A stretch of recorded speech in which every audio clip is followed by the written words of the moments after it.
I don't know who I am. At least, not in the way I wish I did. You've seen the movies. Someone wakes up with amnesia, no memory of who they are. The Bourne Identity, Memento, Finding Dory. It's always the same. Who am I? And honestly, that question sticks with me more than I like to admit. Because on paper, I know. I know my name, my history, my address. But is that really me? If I lost all that, would I still be the same person? Or is me something else? Be honest. How well do you really know yourself? Not the shiny version you post online, or the one you rehearse in your head before a date or a job interview. I mean the raw version. The one that forgets names, eats standing in front of the fridge, and swears you're just resting your eyes before waking up 3 hours later on the couch. The Greeks believed this question was the key to everything. So important, they carved it in stone at the Temple of Apollo in Delphi. Know yourself. And no one pushed this harder than Chilon of Sparta. He wasn't talking about self-love journals or manifesting your dream job. He meant something sharper.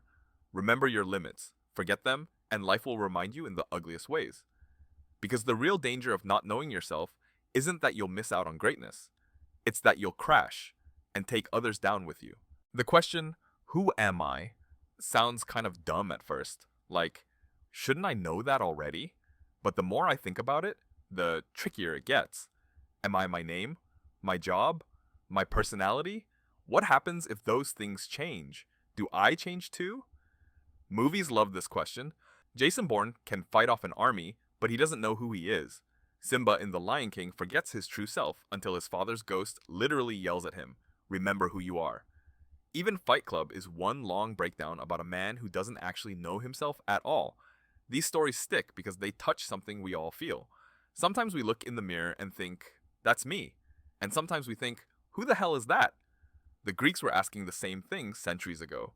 They believed know yourself wasn't just good advice. It was the foundation of wisdom. And one man, a Spartan named Chilon, turned that little phrase into a rule for survival. So before who am I and who you are, who is this Chilon guy from Sparta? Chilon lived in Sparta around 600 BCE. And if Athens was the chatty, artsy kid in class, Sparta was the quiet one who just lifted weights and glared at everybody. Athenians loved speeches, debates, and drama festivals. Spartans? They measured wisdom in how few words you could get away with. That's why we call short, sharp remarks laconic. It comes from Laconia, the region Sparta ruled. Chilon was the master of that. He dropped one-liners sharp enough to survive 2,500 years. Know yourself. Do not desire the impossible. That's it. No long lecture. Just the ancient Greek version of a tweet. And these weren't throwaway lines. The Greeks thought his words were so important they carved them into the Temple of Apollo at Delphi. Imagine being so quotable your tweets end up on a sacred building. That was Chilon. Oh yeah. According to an inscription at the Bath of the Seven Sages in Ostia, it is mentioned that cunning Chilon taught to fart silently. Now that is deep. But Sparta explains a lot here. It wasn't exactly the place for long, heartfelt identity crises. In a society where kids were taken from their families to train like soldiers, where weakness or arrogance got you crushed fast, knowing your limits wasn't philosophy. It was survival. For Chilon, self-knowledge wasn't about navel-gazing. It was about staying alive long enough to do something worthwhile. What did know yourself really mean? When Chilon said, know yourself, he wasn't talking about discovering your favorite personality type or finding out if you're more of a cat or dog person. He meant something sharper. Remember your limits. For the Greeks, forgetting who you are, thinking you're bigger, smarter, or more powerful than you really are, was the beginning of disaster. They called it hubris.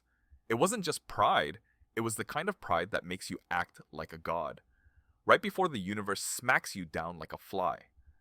The opposite of hubris was sophrosina, balance, self-control, knowing when enough is enough. That's what know yourself was aiming at. And honestly, you don't need to read ancient Greek tragedies to see it. Look around. Someone gets a promotion and suddenly thinks they're the smartest person in the building. Someone gets a taste of money and decides they're invincible. We've all seen it, maybe even done it. The crash always comes. Chilon wasn't trying to ruin anyone's fun. He was just pointing out the pattern. Confidence can turn into arrogance, ambition into recklessness, success into stupidity, all because we forget who we are and where the limits actually are. The cost of not knowing yourself. So, what actually happens when people don't know themselves? History gives us the answer. Nothing good. Greek tragedies are full of leaders destroyed by their own pride. A king thinks he's untouchable, ignores every warning, and ends up dragging his whole city into ruin. For the Greeks, this wasn't just theater, it was a mirror. And the truth is, we still live the same script. Politicians who believe their own hype until they implode. CEOs convinced they're geniuses right before their companies collapse. Even on a personal level, think about your own life.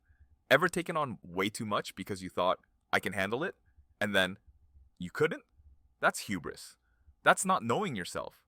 It's almost funny if it weren't so painful. Everyone thinks they're the exception. Sure, other people burn out, other people crash, but me? I'm special. And then life delivers the punchline. You're not. That's what Chilon was warning about. The cost of not knowing yourself isn't just embarrassment, it's collapse. For people, for families, for whole societies. Too much pride doesn't just make you look silly, it makes you dangerous. The practice of self-knowledge. If know yourself is so important, how do you actually do it? Chilon didn't leave us a step-by-step manual, but the Greeks had their ways. Reflection, conversation, philosophy. They treated self-knowledge like training, something you had to practice every day. Socrates took the idea even further. The unexamined life is not worth living. For him, asking questions about yourself, your motives, your flaws, your limits, was as important as eating or breathing. Today, psychology backs this up. Emotional intelligence, therapy, even journaling, they all come down to one thing: learning to see yourself clearly without the funhouse mirror. It's not glamorous, and it's not always fun. Sometimes it's just noticing, wow, I'm kind of an idiot when I'm tired. But that honesty is the start of wisdom. So the idea of knowing yourself changes depending on where and when you live. For the ancient Greeks, it meant, remember you're mortal. Don't act like a god. In ancient China, Confucius said something different. Know your place in the family and society. Who you are wasn't about your inner personality. It was about your role, your duties, your responsibilities. In the modern West, we flip it again. Know yourself usually means be authentic, discover your true personality, express it to the world. We chase tests, horoscopes, and personality quizzes as if the secret me is hiding behind door number 3. So which one is right? Honestly, maybe all of them. Because when I ask, who am I? The answer shifts. Sometimes I define myself by my relationships, sometimes by my work, sometimes by the flaws I wish weren't there. And maybe that's the point. Different cultures remind us that there isn't just one way to know yourself, but there's always danger in not knowing at all. Across cultures, you see rituals of fasting, silence, meditation, coming-of-age trials, all designed to strip away illusions and force people to meet themselves. Different methods, same goal, to face the truth instead of living in a lie. Chilon's point was never that self-knowledge makes you perfect, it makes you real. And being real is what keeps you, and the people around you, safe from the disasters that come when pride takes the wheel. So Ice Cube was right.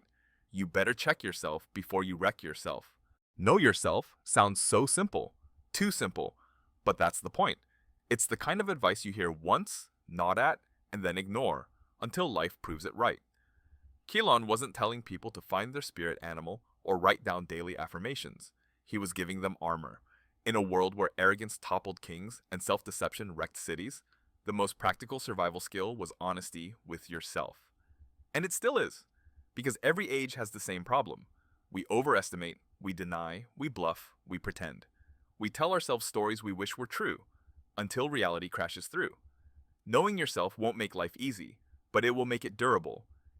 And here's the thing, this isn't just about me, it's about you too. Because every time I ask, who am I? I'm also asking, who are you? Maybe the answer keeps changing, maybe we never get it completely right. But that's okay, because the work of knowing yourself isn't a final destination. It's the path that keeps us from getting lost. In the end, the hardest knowledge isn't about the stars above us or the mysteries of the universe. It's about the stranger we meet every time we look in the mirror.